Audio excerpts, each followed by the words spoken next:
360 News, your complete view of the world. Global headlines.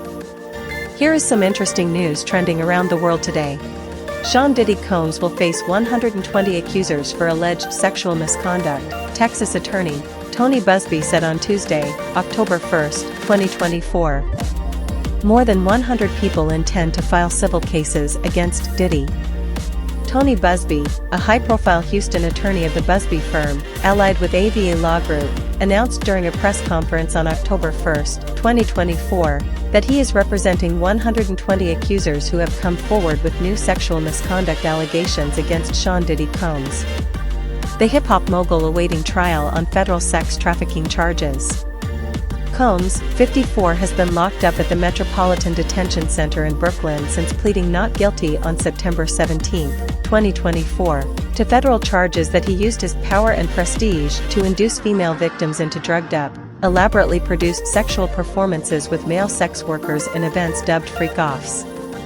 Combs has pleaded not guilty to federal racketeering conspiracy and sex trafficking. His attorney, Mark Agnifilo, said he is innocent and will fight to clear his name. Combs is one of the best-known music executives, producers, and having won 3 Grammys and worked with artists such as Notorious B.I.G., Mary J. Blige, Usher, Lil' Kim, Faith Evans, and 112. He founded Bad Boy Records in 1993, the influential fashion line, Sean John, a vodka brand, and the Revolt TV network. With the Sean Diddy Combs case, attorney Buzbee said the press conference, many powerful people would be exposed. Many dirty secrets would be revealed. We know what we are potentially up against, he said. And as is always the case, in situations like these, when a celebrity is involved, people could be damn right mean and nasty. You would be shocked, lengths fans would go to defend celebrities they love, contrary to evidence. There is a reason for this word fans, they are fanatics. Tony Buzbee expressed. Personally, I have been already threatened by fans on social media. I expected this much when I accepted to represent these victims. This isn't my first rodeo. You should know in this group, it is evenly divided between males and females. There are 60 males and 60 females who have joined us to pursue these clients as plaintiffs. In this group, 62% identify as African American, 30% are white, and the rest are Hispanic or Asian. The victims are from 25 states, majority are from California, New York, Georgia, and Florida. I want to focus on the ages of these victims. We're talking about the ages of the victims when the conduct occurred. It is shocking. The youngest victim at the time of the occurrence was 9 years old. We have an individual who was 14 years old. I believe victims, Tony Buzbee echoed. I start with this mindset. We have one who is 15.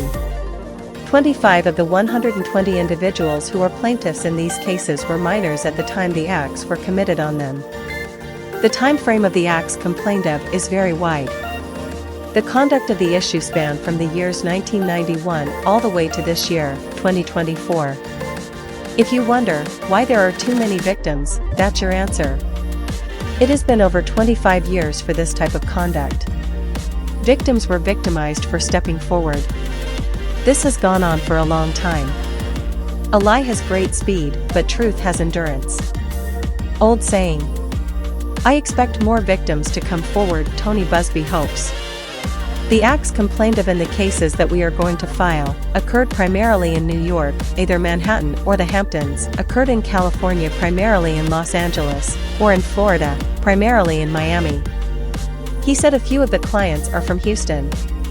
Most of these events and incidents occurred at parties, typically, after parties or album release parties, New Year's Eve parties, 4th of July parties, something they called a puppy party or white parties, Buzbee said during the news conference.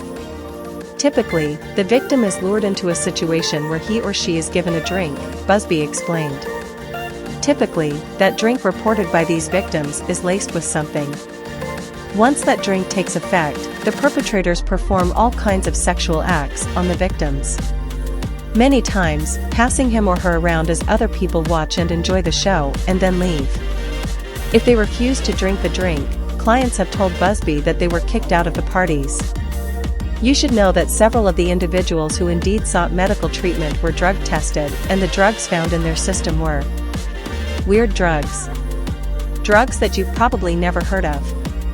One in particular that continues to pop up is a drug called xylazine, or tranq, which based on our research is known as a horse tranquilizer. He said in other cases, the alleged assaults happened at auditions or in the studio.